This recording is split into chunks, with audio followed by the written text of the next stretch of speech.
Yo, what's up mga kampana? It's Megan Klang Klang and welcome to our video.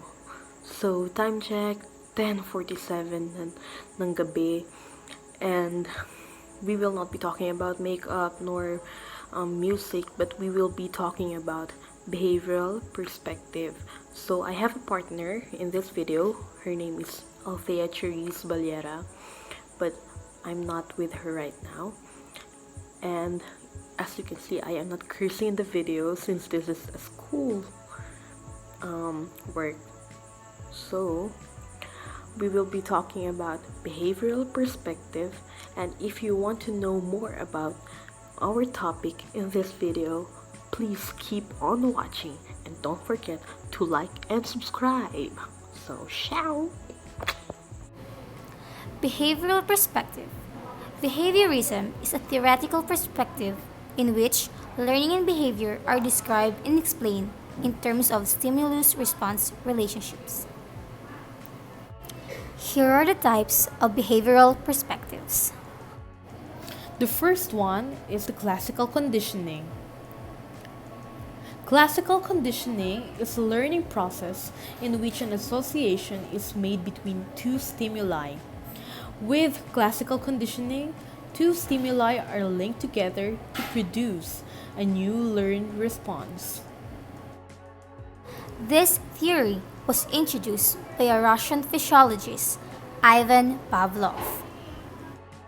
Ivan Petrovich Pavlov was born on September 14, 1849 at Ryazan, where his father, Peter Dmitrovich Pavlov, was a village priest. He was educated first at the church school in Ryazan and then at the theological seminary there.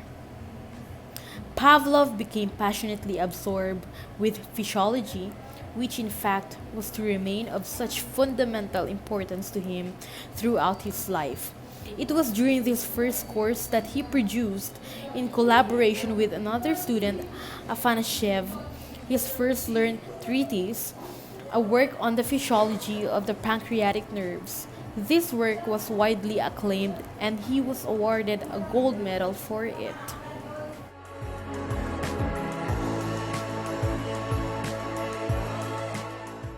In his experiment, he conditioned the dogs to associate the sound of a bell with the presence of food. He paired the smell of food, which was the naturally occurring stimulus, with the neutral stimulus of a ringing bell. Once an association had been made between the two, the sound of the bell alone could elicit a response. The dogs responded to the sound of the bell by salivating. Next is the operant conditioning. Operant conditioning is a learning process in which responses are controlled by consequences.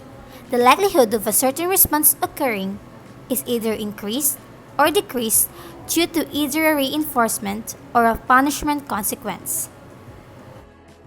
The term operant conditioning was coined by a behaviorist, B.F. Skinner.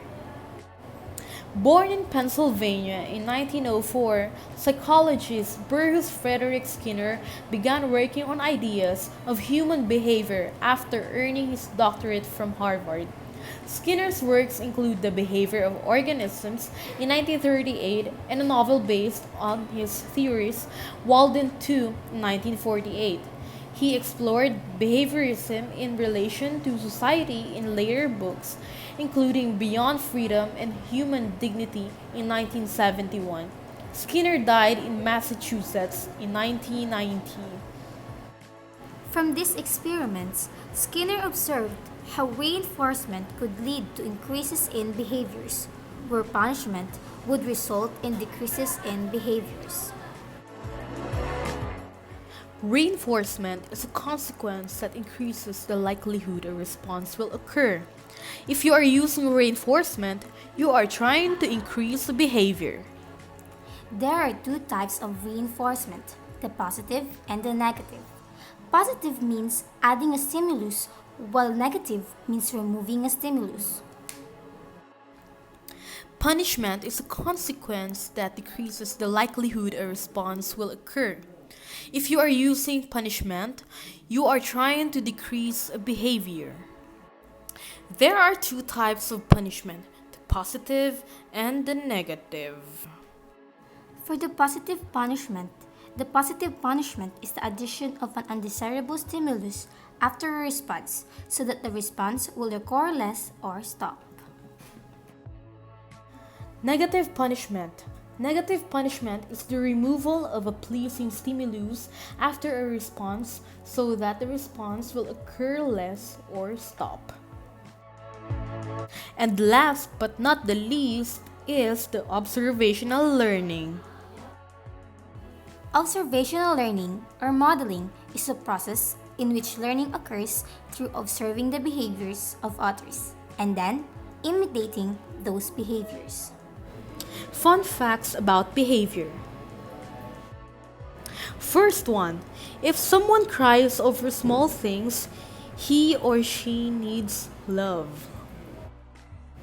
The second one is if someone behaves like a psycho, they have a lot of mental stress. And last but not the least is if someone has always been criticizing you, they have a problem with you. So, all you have to do is discuss it with them. Vision. As a Pearsimian psychology students, we adhere our thoughts and action to develop the holistic view of a person with preserved Catholic by faith. Mission. To deliver the real essence of Catholic instructions by stating the fact of facts with the help of the psychology course in order to raise powerful voice globally.